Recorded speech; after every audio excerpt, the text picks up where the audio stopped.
আসসালামু আলাইকুম। কিচেন এলেন অফিসিয়ালে তোমাদের সবাইকে স্বাগত। তোমরা কেমন আছো বন্ধুরা? আশা করছি ভালোই আছো। আজকে আমাদের রেসিপি চিচিঙ্গা ভাজা। দেখো এই চিচিঙ্গে নিয়েছি আমি এরকম বড়, মাঝখান থেকে কেটে নিয়ে আর তারপর এরকম দু সাইড এরকম কেটে একটু এর সঙ্গে জুড়ে রেখেছি যাতে ছেড়ে না যায়।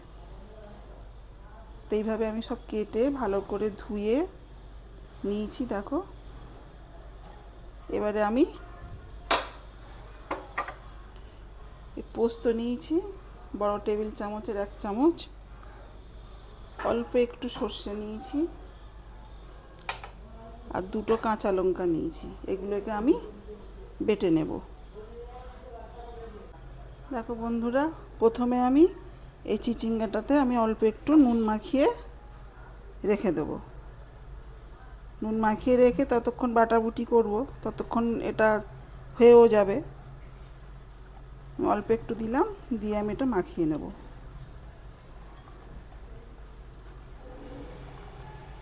এটা মাখিয়ে নিয়ে তারপর বাটাবুটি করব। আমরা তো চিচিঙ্গা অনেক রকমভাবেই ভাজা খেয়েছি। হ্যাঁ, তো এইভাবে একবার ভাজা খেয়ে দেখবে, খুব দারুণ হয় খেতে। দেখো আমি সব এইভাবে মাখিয়ে নিচ্ছি ভালো করে। প্রত্যেকটা চিচিঙ্গার গায়ে আমি নুন মাখিয়ে নিচ্ছি। এতে করে কি হবে, চিচিঙ্গা থেকে তো পানি বেরোয় অনেক না, এই পানিটা বেরিয়ে গেলে তাহলে ভাজতে সুবিধা হবে। দেখো মাখানোটা আমার হয়ে গেছে। এবার আমি বাটাবুটিগুলো করে নেব। দেখো বাটাবুটি হয়ে গেছে। এবার আমি চিচিঙ্গাগুলো অন্য আর একটা বলে তুলে নেব। কতটা পানি বেরিয়েছে দেখো, এই দেখো কত পানি বেরিয়েছে। এগুলোকে আমি একটু চিপে চিপে অন্য একটা বলে নিয়ে নিচ্ছি। চিচিঙ্গা থেকে অনেক পানি বেরোয়।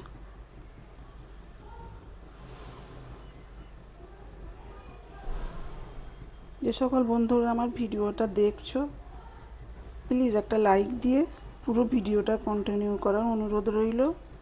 আর আমার নতুন বন্ধুরা, তোমরা যারা যেখান থেকে দেখছো, যদি তোমাদের ভালো লেগে থাকে একটা লাইক দিয়ে সাবস্ক্রাইব করে আমাদের চ্যানেলের পাশে থেকে যেও।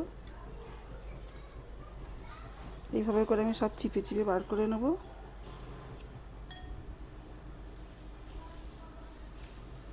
আমরা ডিম দিয়ে মানে চিচিঙ্গা সরু সরু করে কেটে ডিম দিয়ে ভাজা করে খাই, বা পোস্ত দিয়ে অনেক রকমভাবেই হয়।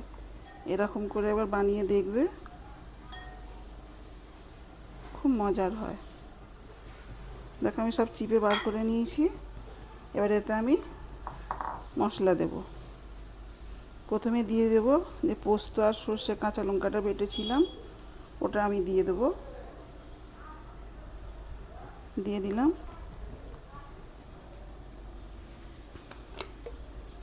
এবার অল্প একটু দিয়ে দেবো হলুদের গুঁড়ো।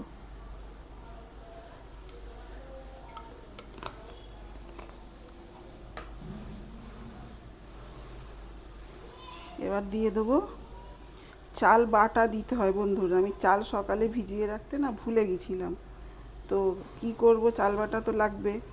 তো চালের গুঁড়ো ছিল বাড়িতে, ওটাকে আমি পানি দিয়ে ভিজিয়ে বাটা করে নিয়েছি। তো এটা আমি দিয়ে দেবো, অর্ধেকটা দেবো, কতটা লাগবে সেই পরিমাণ দেব।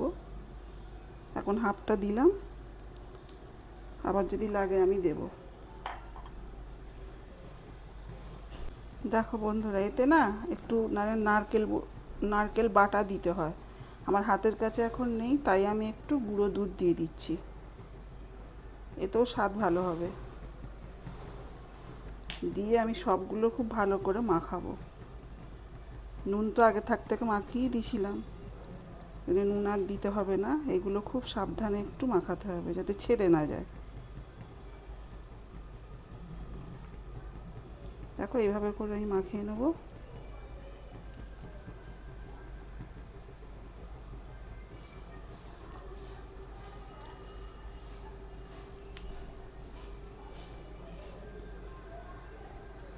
খুব সোজা একটা রেসিপি।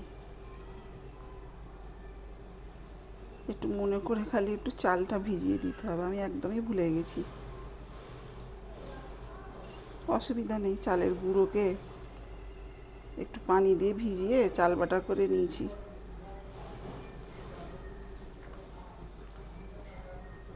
দেখো এইভাবে করে আমি মাখিয়ে নিচ্ছি, আর একটু লাগবে, আর অল্পটা দিয়ে দিলাম।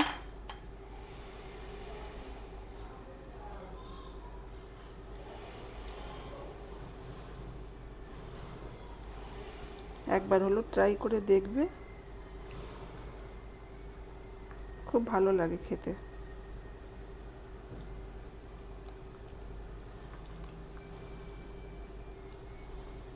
চলো এবার আমি এগুলো ভেজে নেব।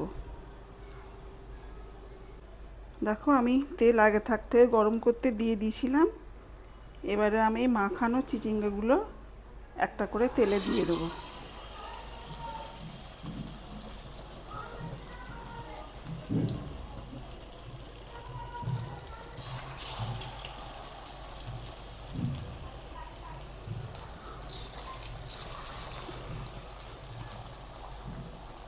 এইভাবে দিয়ে দেবো, দিয়ে আমি ধিমে আঁচে একটু সিদ্ধ করে নেব।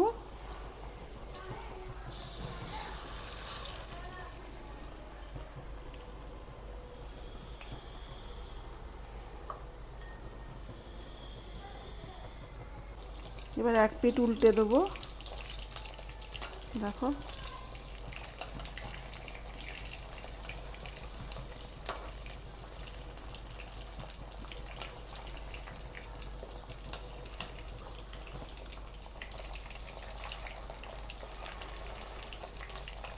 হয়েই এসছে, আর একটু অল্প হলেই হয়ে যাবে।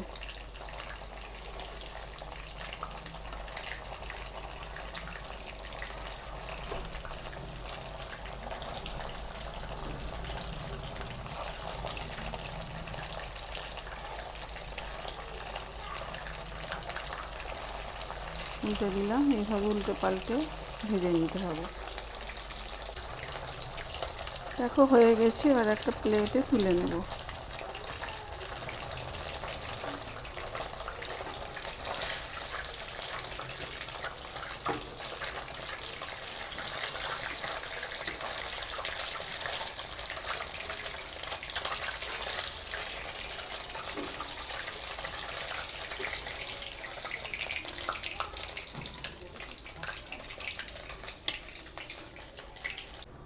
দেখো সব চিচিঙ্গে ভাজা হয়ে গেছে, আর আমি অল্প তেল একটু উঠিয়ে নেব, তেলটা একটু কমিয়ে নেব।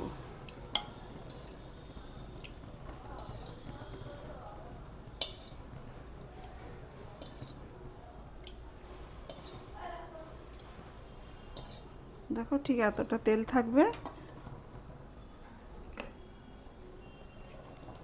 আমি আবার দিয়ে দেবো অল্প একটু পেঁয়াজ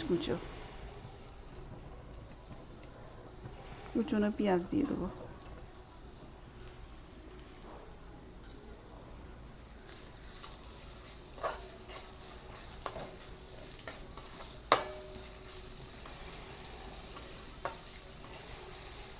একটু ভেজে নেব পেঁয়াজটা।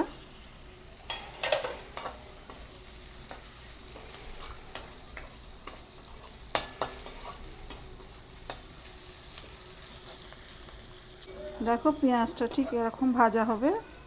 এবার এতে আমি দিয়ে দেবো অল্প একটু টমেটো কুচি,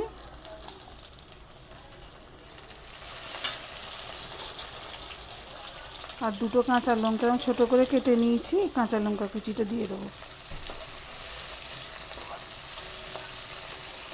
দিয়ে একটু নেড়ে নেব।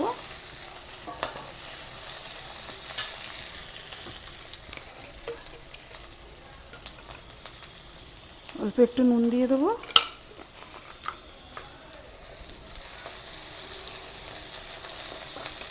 দিয়ে হালকা একটু ভেজে নেব।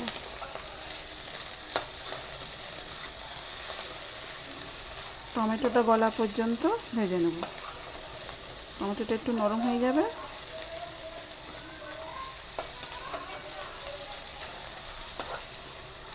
খুব সোজা একটা রেসিপি,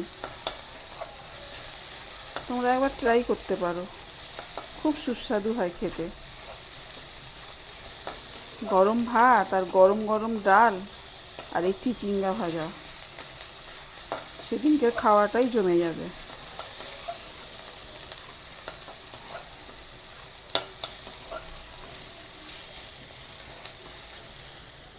দেখুন ভাজাটা ঠিক এরকম হয়েছে। এবার এতে আমি একটা ডিম ফাটিয়ে দিয়ে দেবো।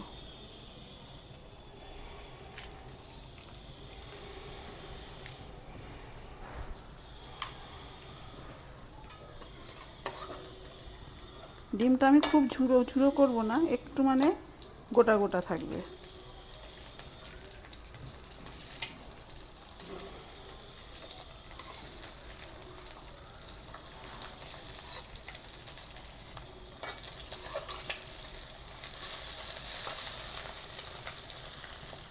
দেখো ঠিক এরকম একটু গোটা গোটা থাকবে, খুব ঝুড়ো না। হয়ে গেছে, এটা নামিয়ে নেব। ভেজে রাখা ডিম, পেঁয়াজ আর টমেটোটা উপর দিয়ে দিয়েছি। দেখো তৈরি হয়ে গেছে চিচিঙ্গা ভাজা। কেমন লাগলো তোমাদের রেসিপিটা? ভালো লেগে থাকলে মানে কমেন্টে জানাবে। আমি আবারও ফিরে আসবো তোমাদের মাঝে অন্য কোনো নতুন রেসিপি নিয়ে। তোমরা ভালো থেকো, সুস্থ থেকো, সাপোর্ট করে পাশে থেকো।